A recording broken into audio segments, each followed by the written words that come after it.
welcome. Please, afternoon from Munich. If you're joining from somewhere else from the world, maybe it's even evening already for you, or good morning. We're very pleased. It's myself, my name is Hannah, and Katharina today with me from innosabi. Feel free to, if you're already joining, feel free to also write in the chat from where you are joining. Mohammed, thank you for joining already and having some comments in the chat. We saw them already. I'm also very pleased to hear Katharina's thoughts and expertise today around idea management and how we can build trust through transparent idea management. So I'm going to wait from me as well. Yes. I would say, I mean, we just had a short start, so I will do the introduction and then I think we can start with the topic. What do you say, Katharina? Are you ready? I'm ready. I would say, let's start. Sounds good. I would like to say again a few welcome words, especially a warm welcome from us from innosabi. It's really nice that you're joining us. This is our first LinkedIn Live, so it's really cool. We want to try out this new feature and have some expert talks on this platform as well. I think so far it really works quite well, so we want to definitely dig deeper into that area. Yeah, before we start, let's have a quick look who we are. Maybe you've heard the first time about innosabi, so I want to give you a really quick wrap up who we are as a software. So we're part of the Questel Group. Questel has been founded quite a while ago, more than 50 years, back in France. Questel comes from the IP and patent side. And a couple of years ago, they thought how to manage this process end to end and have also included the innovation part in their portfolio. That's when they acquired a couple of startups, including innosabi, and now innosabi is part of the Questel Group. innosabi has been founded 2010 in Munich, so already also quite a while ago. And yeah, we believe in the power of innovation to improve and accelerate services and the lives of employees and consumers. Altogether, what innosabi does is it's one platform solution, and we're now connected all in one platform with 6, so to speak, products. And yeah, our ambition is, as you can see on the slides, to be the #1 innovation management platform and solution for you. With that said, again, I wanted to quickly welcome you and say a little bit something about us. So myself, I'm Hannah. I'll be your moderator for the session today. I joined innosabi back in 2018, but only as a working student. So I recently joined back. I made a little detour, so to speak. I've been 4.5 years with Personio, and now I'm back with innosabi. Since May, I'm an innovation content lead. And Katharina, she is with me today. She is our expert on the talk today. Katharina Meissner, she also joined innosabi back in 2018, but stayed all the while ago. So quite a while. Welcome, Katharina, to you. She is head of customer success, and she told me if she's not helping our clients to improve their innovation management, she's learning Italian, and she is a big fan of traveling. Welcome, Katharina. Piacere, grazie. Thank you, Hannah, for that nice introduction. Yes, you're welcome. Thank you for joining us and sharing your expertise. To start the talk, let's maybe map out what we want to talk today. We heard the problem that in many organizations, it's a familiar problem that employees submit their ideas. They're really eager to contribute to the innovation process, and then nothing. Then they don't hear back. Somehow it's kind of like a black box. They don't know if the idea has been reviewed, if it has been rejected, maybe it has already been implemented. So we want to discuss this. Why is that a black box, and how can we bring light into that tunnel, and how can we make that process especially very transparent? So I'll stop sharing. Yay, here we are. And I would start with my first question to you, Katharina. In your own words, what would you say when we say idea management often feels for the employees, or maybe also the consumers, as a black box? What do we mean by that? Yes. Well, actually, when we want to have a successful idea or innovation program, it's very crucial that we have a motivated community who contributes regularly, right? So we need the input. So we need the spark of inspiration from internal or external target groups. And how can we achieve that motivation with our community? So of course, what often companies and also our customers think of is the so-called extrinsic motivation. So we're rewarding them with money, with gifts, bonuses.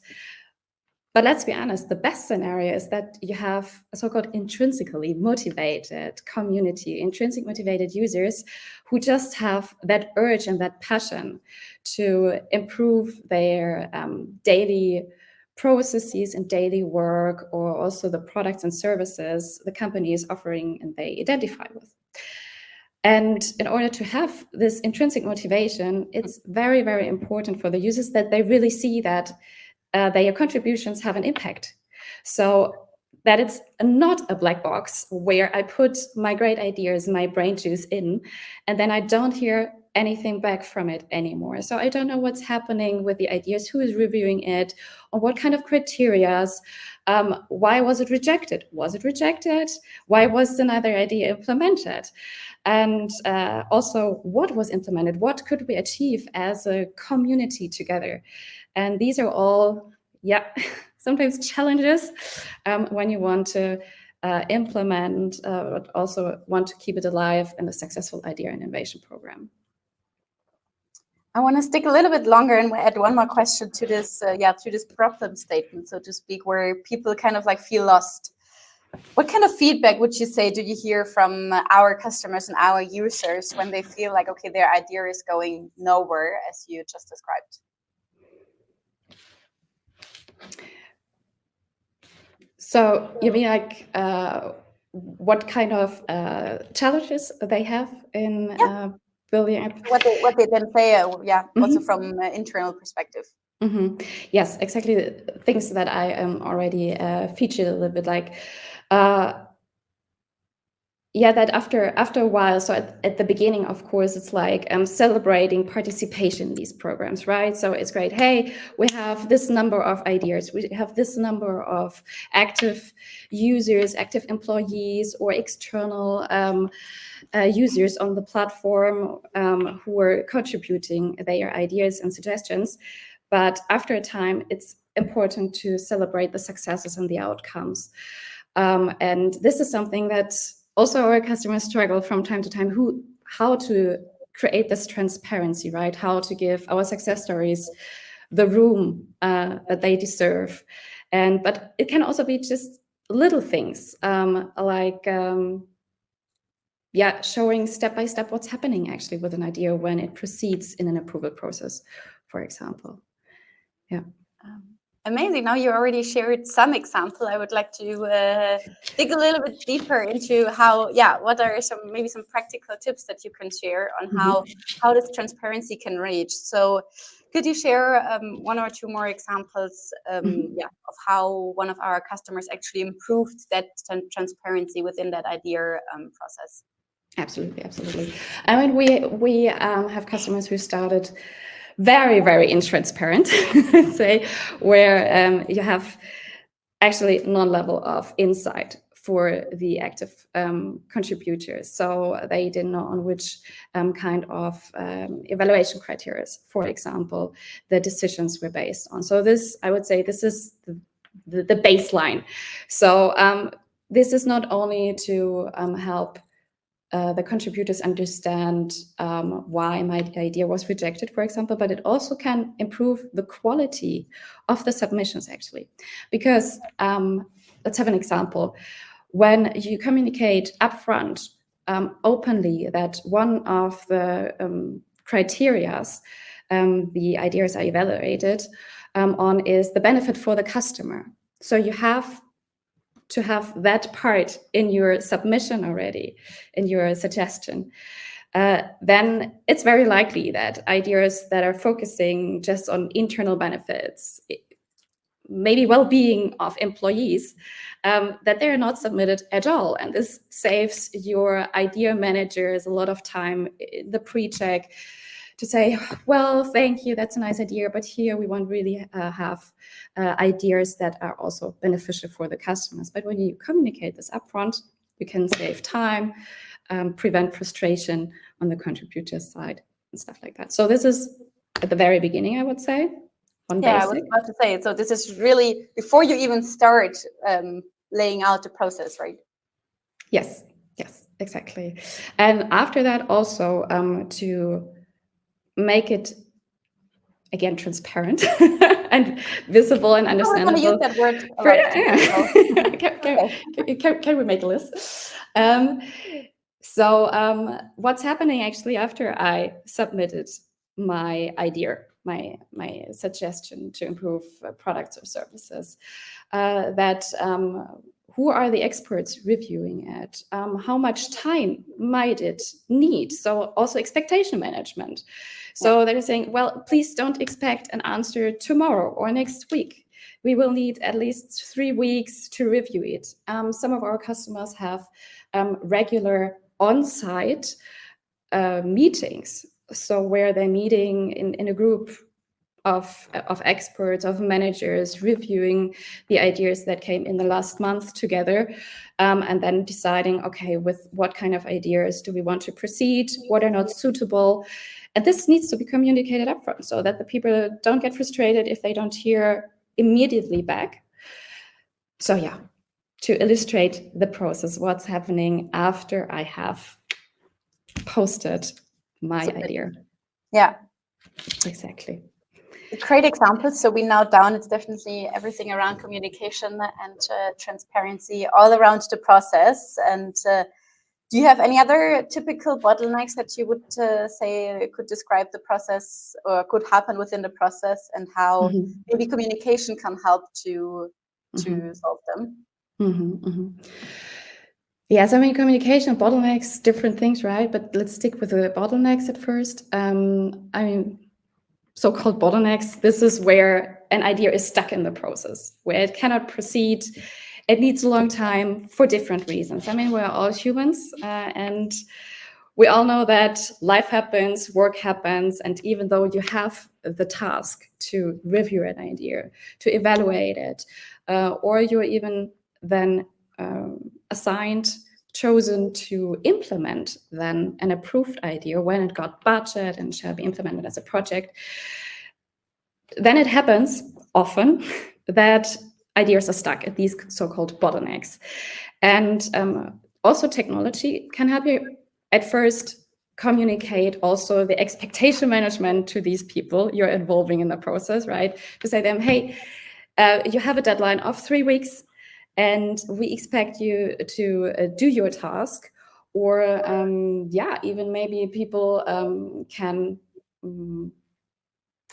register actively and saying, I want to be part of that approval process, or I know already I don't have time for this. So, and on technology side, of course, you can send out reminders to these involved people who have tasks in that approval process. And we also experience more and more that you have to become very strict with these deadlines. So that you're saying, too bad, deadline is over. You should have done this task for reviewing the idea within 3 weeks, and now we're at 3 months. Sad. Do you have time now? So that you're really strict and saying, okay, if the selected experts cannot achieve to do their task within 3 weeks, that, for example, the software is bringing back the idea automatically to the idea managers, and they get a notification, hey, the selected expert didn't make it in time, please select a new expert, or please select a new colleague who can implement the idea. Yes, Mohammed add a comment to what you just said, which I think helps really well. In other words, idea management helps clearing out the ambiguities regarding the system. Do you want to react to the comment? I think it's what you just described. Also, who's the input, what is happening during the process, and how can we structure the output?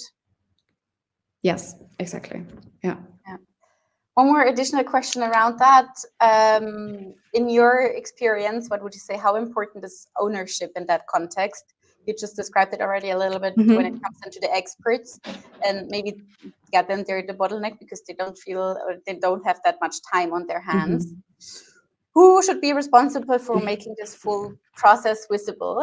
Maybe also in the different steps or in general. I think here it highly depends on the structure and culture of the company where the programs are implemented. I mean, some of our customers from innosabi, they have a very dedicated platform team and innovation or idea management program team who are coordinating everything, communicating everything. And some have a lot of responsibility on the sponsors who are saying, okay, I have this space on the platform where people can submit ideas specifically to our problems, our department, our products. I think here it's important to find what's suitable for your structures, but it's important that somebody has the hat on. So this is definitely important.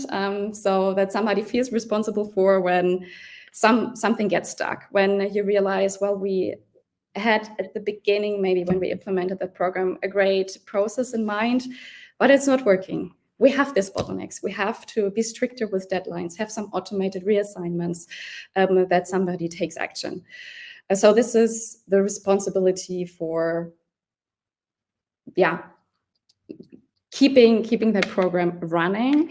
But also when we talk about ownership, I also think of who's actually in the end responsible for implementing ideas. And here we also see different approaches with different customers. Again, it has to fit to the company culture for sure. So we see that, for example, on the one hand, a colleague, a team member is selected to implement the idea. So that's the implementer. And then we have also examples where the people who submitted the initial spark of inspiration for this improvement are also involved heavily in the implementation. So it's not like, okay, nice, you have given us your brain juice, your ideas. Now be patient and we're doing the rest. And maybe in 1 or 2 years, because let's be honest, sometimes improving products, improving processes can last a long time. I mean, this is one of the basic challenges in innovation management in general, I would say. So that you're showing the people who are submitting, contributed the ideas, that they can be part of the final solution, so that they're part of the implementation team, for example, and also that they are then in the driver's seat to push it a little bit forward, so that they can push the implementer.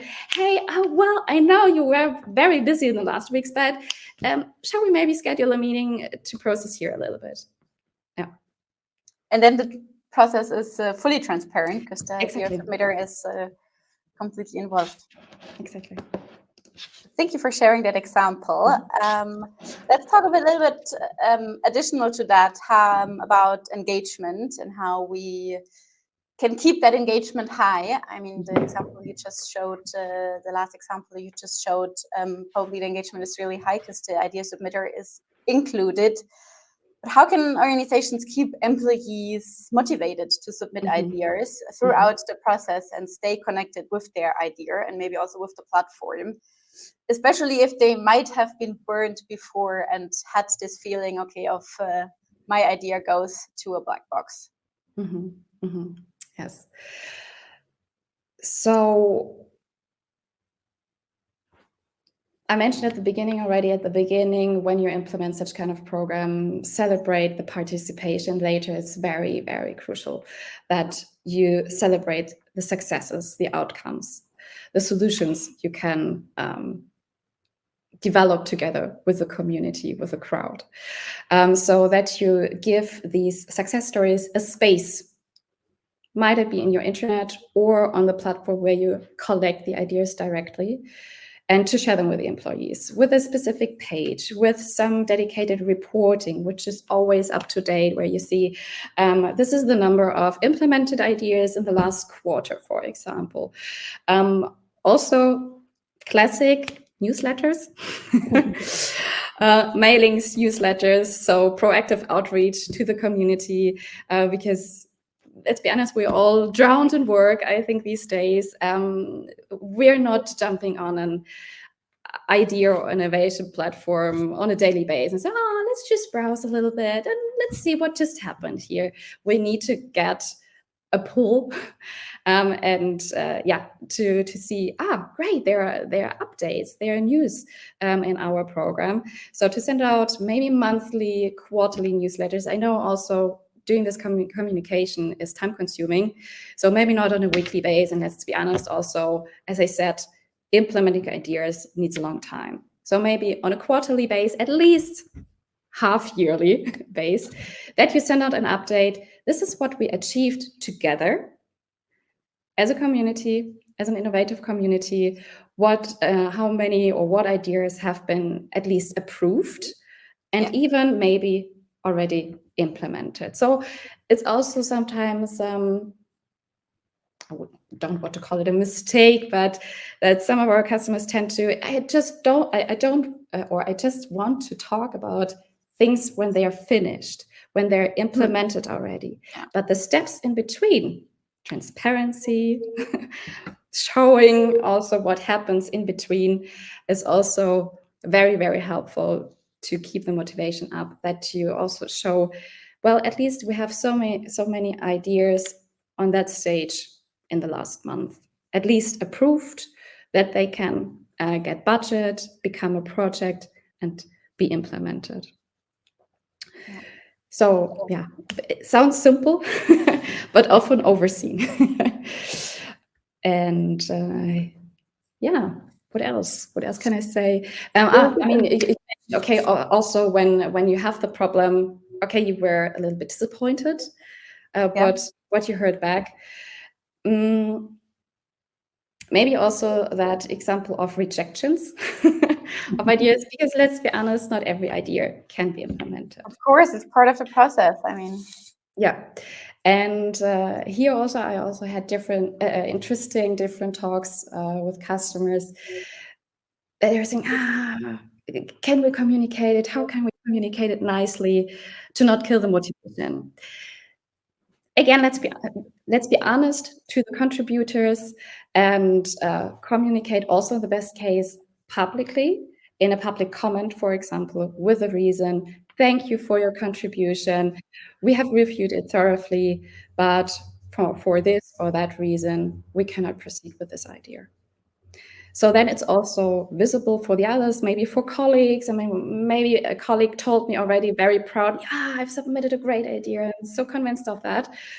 And then my colleague goes to the platform and just sees status rejected and say, hey, why? I thought it's a great idea as well. So that you see in a comment, official one from the idea managers, from the reviewers, this was the reason. But also encouraging, of course, the contributors, hey, don't be disappointed. Let's try it the next time with a great other idea. Yeah, I think that's a really key point what you just said in the end, because in the end, as you said, you just want to know, where is my idea standing, but also if it's been rejected, okay, what are some reasons? And I think this is what you just shared, a really great example of how that motivation can kept high. Maybe we can dig a little bit deeper into that. How can your experience, what you've seen, how can those rejections be communicated respectfully on the platform, for example? How can that process be made transparent?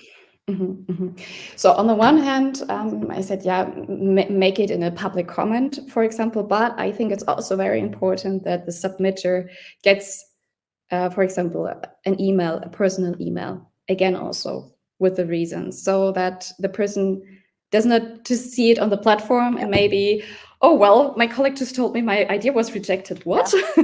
Okay, I have to go to the platform. Hey, why? Oh, okay, now everybody in my team saw it before me, so that I also get an email notification directly with the reasons. So I think this is, a very respectful approach. Yeah. And maybe I have also another example. It's not directly rejection of an idea, but maybe as well, because there are often different reasons why ideas are rejected. On the one hand, it can be it's not suitable, it does not meet our evaluation criteria. But it can also be, well, actually, we have already a solution for this. It's already implemented. Because when you have a very large company, international, with different locations, it's not every employee always knows everything what's going on. It is like it is. And I've seen examples from customers who are then having a special path that idea can go, and then that idea does not get the label rejected, but solution exists already. Yeah, which feels better than rejected. Right. Exactly, right. So it's a soft rejection. And yeah, so that you then also have a filter, for example, to search for them, and again, communicating maybe in a newsletter, maybe on a dedicated page, to communicate these exist already examples, because apparently there is a solution, but apparently not every employee knows about it already. So then it's worth to communicate it again to the employees, or to communicate it at all to everybody, and yeah, to give it a special space in a newsletter, for example, or in our reporting page. Exactly, like, did you know already that we have this great solution? Yeah. Yeah, I would like to add one last question before I come to the question, Mohammed, that you just popped in the chat. Thank you so much.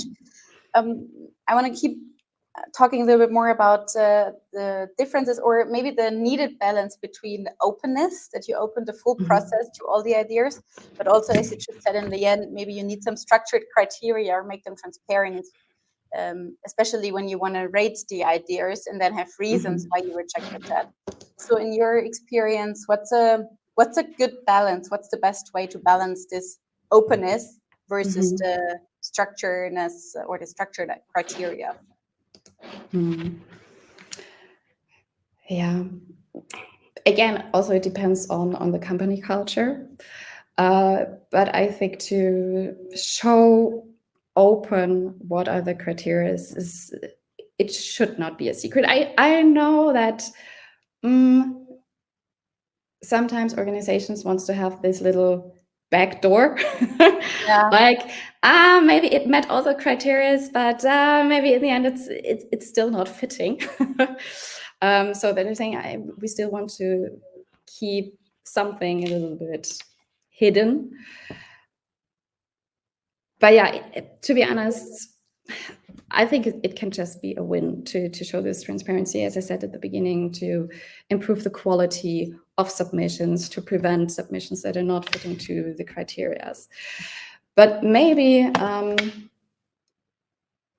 a solution can also be that you have an option in your approval process where you're saying, it looks really good right now on the paper, but the market is not ready. We don't have the budget. We all know crises are everywhere these days.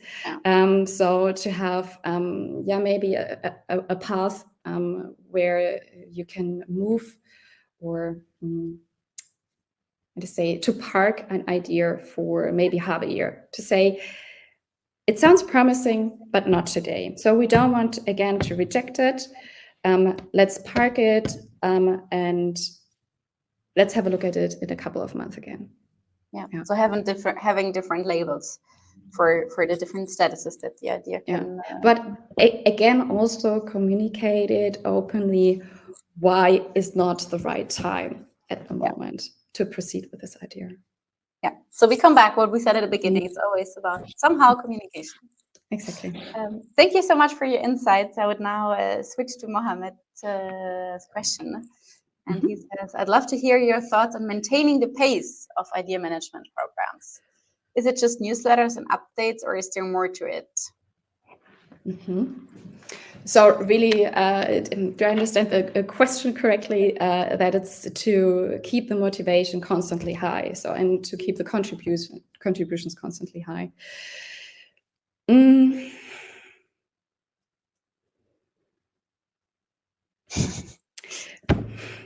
Well, yes, I think communication is key. Communication is key because, as I said, it's rare that people just on that platform because to be on your innovation platform, for example, or in the system where you're collecting the ideas, right? So you need to have a trigger. You need to see, for example, it can be in a newsletter, but also, again, culture is important, whether it fits to that the management, the C-level is also mentioning the program. We saw this with one customer some years ago tremendously. So they had, I think, the most successful start ever we saw for a customer innovation platform. Or an innovation platform for one of our customers. It was an internal one for employees. And I can't say the name of the company, but a very well-known big German company. And the CEO has mentioned it in a newsletter to, or in a mailing to all employees. And they had such a successful start where such a high number of employees, a high percentage of employees registered at the beginning. And yeah, when you keep the communication on that level, at least management level, and to show also my bosses and the bosses of my bosses are interested in what's happening there, and that you have the feeling it's seen what I'm doing there, and maybe it's also beneficial for my promotion. I don't know, when they see that I'm contributing usefully with suitable submissions, of course. Yeah, so that it becomes just a daily part of my work, that I'm thinking, what can we improve together? I have a tool there, let's go there and submit it. Yeah. So yeah, if we circle back, I would say, yeah, as you said, it's communication, but also including the right stakeholders all around the process, right? Absolutely. Using their visibility and their voice to communicate it on different levels. We all know there might be a lot of newsletters flooding in, so it might be good to position it at one or two newsletters so people really hear about it. Yeah. So yeah, maybe also just to honor the people contributing, not just the ideas, but the people.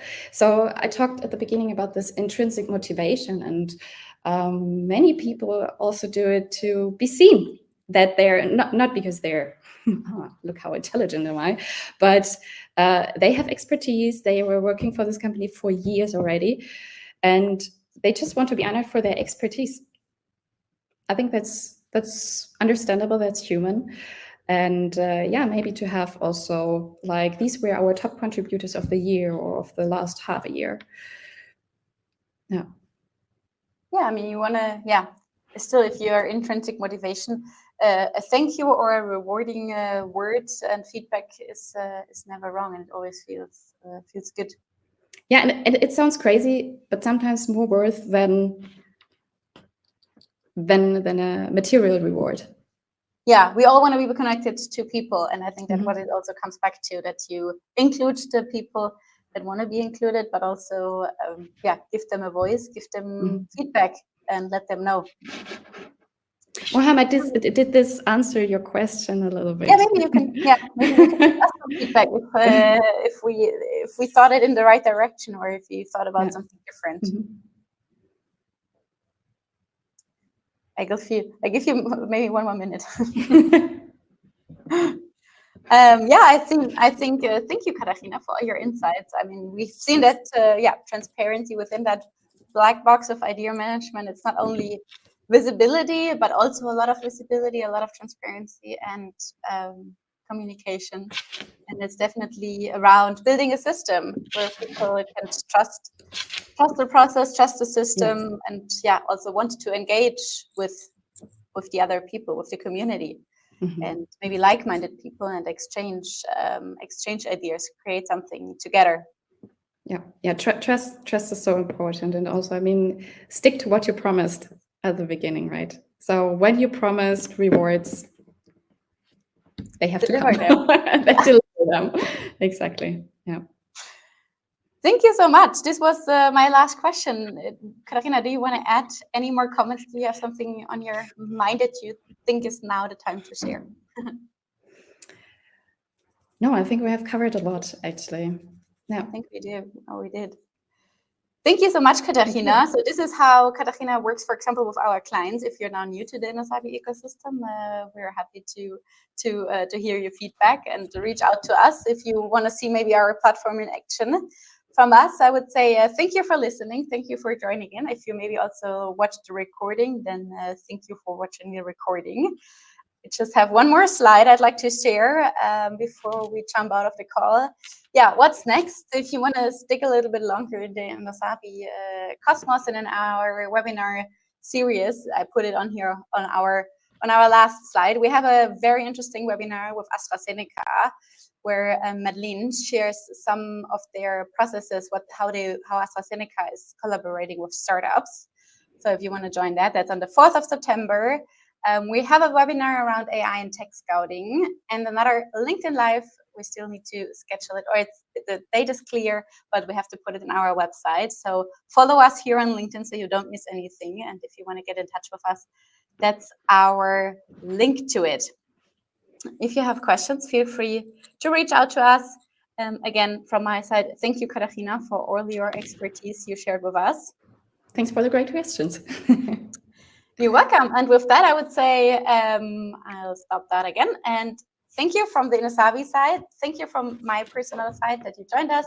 If you watched the recording, I hope you had some nice insights in around black box and how you can actually make that black box open and have the transparency within idea management. Thank you from our side. Greetings from Munich and see you soon. Bye. Thanks for joining. Bye.